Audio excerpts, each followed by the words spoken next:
Hey there, Happy New Year. So, how often do you have your woodwind players trade these out? Pretty often, right? Because they affect the way the air vibrates through the instrument. Likewise, the heads on the drums have a huge effect on the sound because they affect the way that the air vibrates in the instrument. Today I'm out in the garage and putting fresh heads on my drum set toms.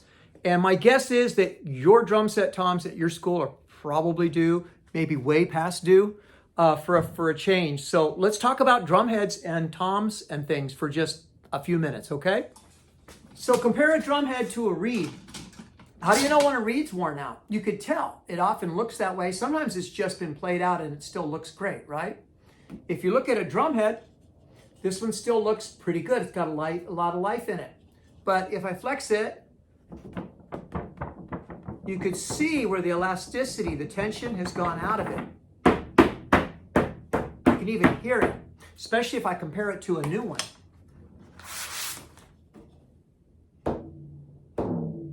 That actually almost even sounds like a drum.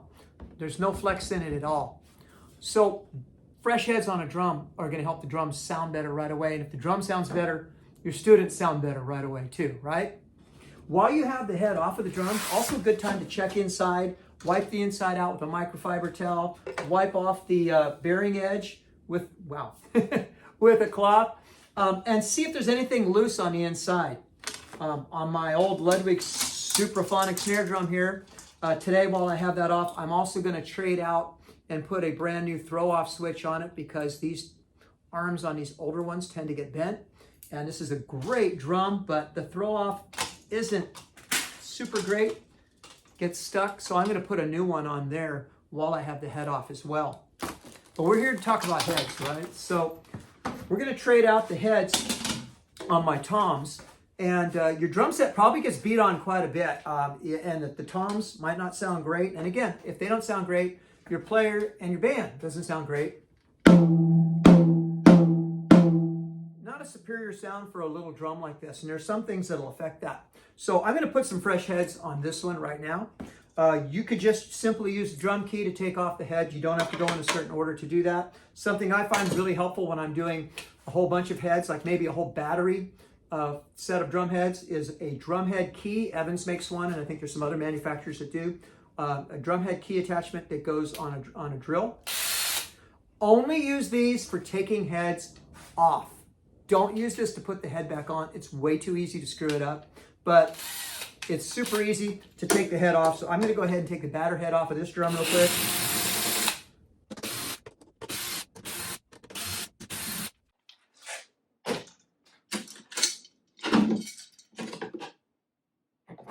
Okay. Shell's already pretty clean. I change these out for myself personally. I change them out usually a couple times a year, at least once a year. Start of the year is a good time to start fresh, so I'm starting with fresh heads today.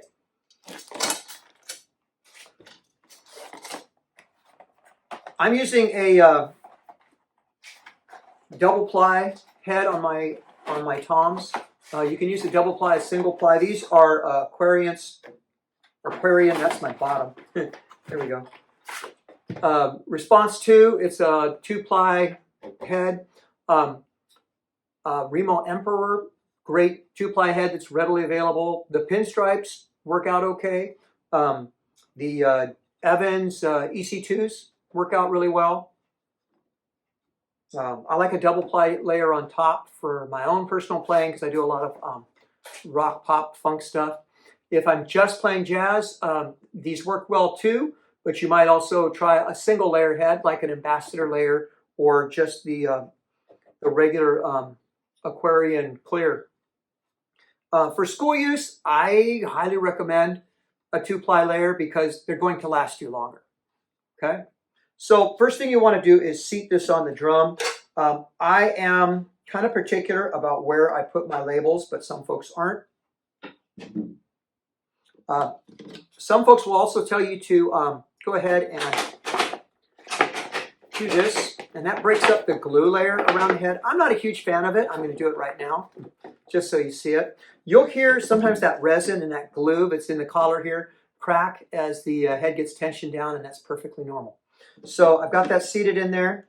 It sits really nicely on the drum. This is also a good time, if you haven't done this in a long time, to put a little white lithium grease, just a dab in the lugs right here before you screw the tension rods in. You can also check and make sure there's not any junk inside your hoops.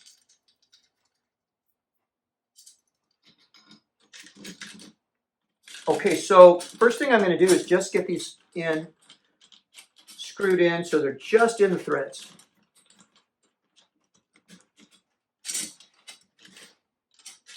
Those are just in the threads, okay? And then I'm just going to go all the way around finger tight. And this is so much easier to tell with your fingers than it is without. If you're using a drum key, it's a little harder to tell.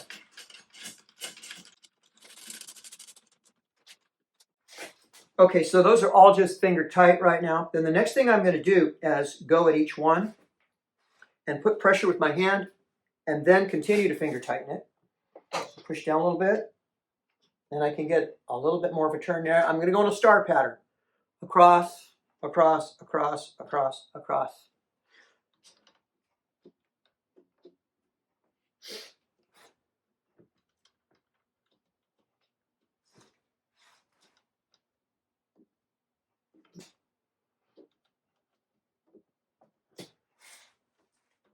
And you have a really good chance of having even tension that way if you start out that way. And then I can just check the head.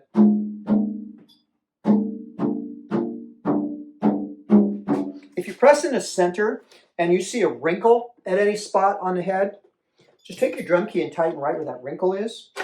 Until the wrinkle goes away, right where the wrinkle's at.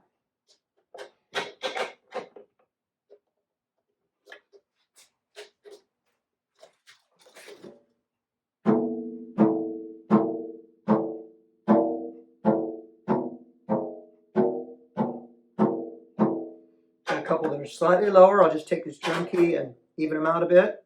A couple a little higher.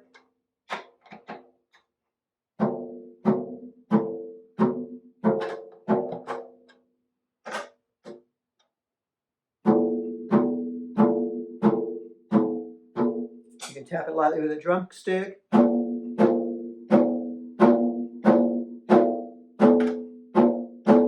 You'll usually notice if there's one that's off, the one across from it's also probably off. These are small adjustments.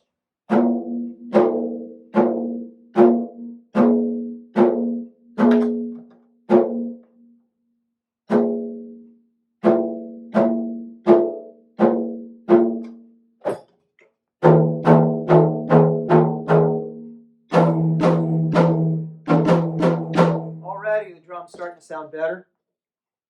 Before I adjust the pitch on this, I'm going to replace my resonant head. Now, this might look like it's in great shape to you, and it's okay. But for me, so at some point moving it around, it's got dented on the bottom. This happens a lot with your own drums at school, just the kids moving things around, setting it on the stand wrong. It gets bumped into something, and that little ding there, that's like a chip in a reed.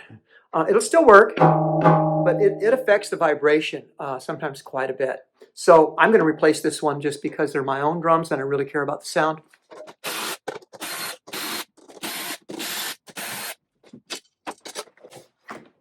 Okay, I'm using a single ply layer on the bottom. So this one is a Clear Classic. Generally, you want to use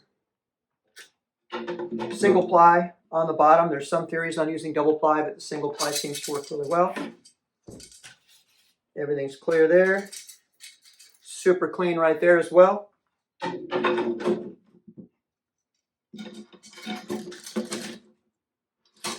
And again, I'll follow the same procedure. Go around and go finger tight. Just get them in there. It's also a good time to mention if your hoops, if the rims are not perfectly round, that's going to affect the drum sound quite a lot. It's like having a chip in the mouthpiece, folks. If the drum's bearing edge, that's the edge where the head rests on the drum, if that is dented, that's going to have a huge effect on the sound. If it's a metal drum, a good instrument repairman might be able to take that out for you. It takes some work. If it's a wood drum, it takes a specific drum craftsman to get that out and even up your edges. But you can have the edges redone on wood drums. There's quite a few people who do it and who do it well, and it does have a big effect on the sound of your drums. You can replace hoops, rims, rather cheaply. Worth doing. Okay, so I'm going to follow the same thing I did with the batter head with my resonant head. Push down, give it a tighten, push down, give it a tighten, star pattern, push down, give it a tighten, star pattern. Okay, check them.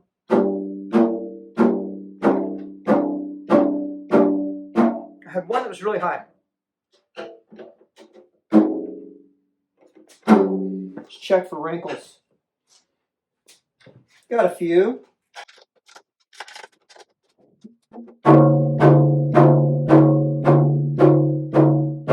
Pretty close. Already, the tone of the drums coming up. I'm going to give each of those a little bit of a crank and compare the top and bottom.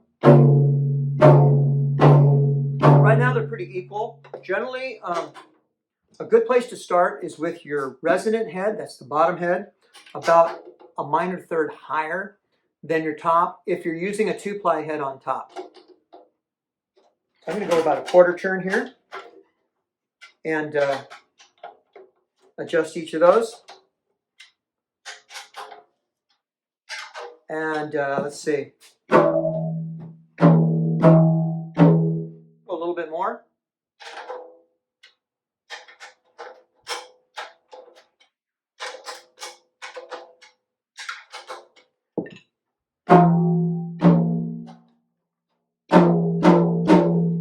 Now my drum's starting to sound pretty good. The resonant head, if you have a 2-ply head on top, because it's thicker and it vibrates air, it moves differently, it vibrates the air differently. The resonant head, the bottom head, generally controls the pitch and the tone of the drum. And generally it's a little bit tighter than the top. The minor third's a great place to start. So that's where I start out with my toms. The drum's nice and open sounding. Really doesn't need any additional muffling on it. Some people like to put things on there. I will only use it if the room requires it. I'll take resonance out of the drum if I'm in a super resonant room with hard floor, hard ceilings, hard surfaces. But if you get some bodies in a room and there's some things on the walls, it's going to soak that sound up. You generally don't need anything to muffle that. If you do, some products that work really well, I like these aquarium tabs.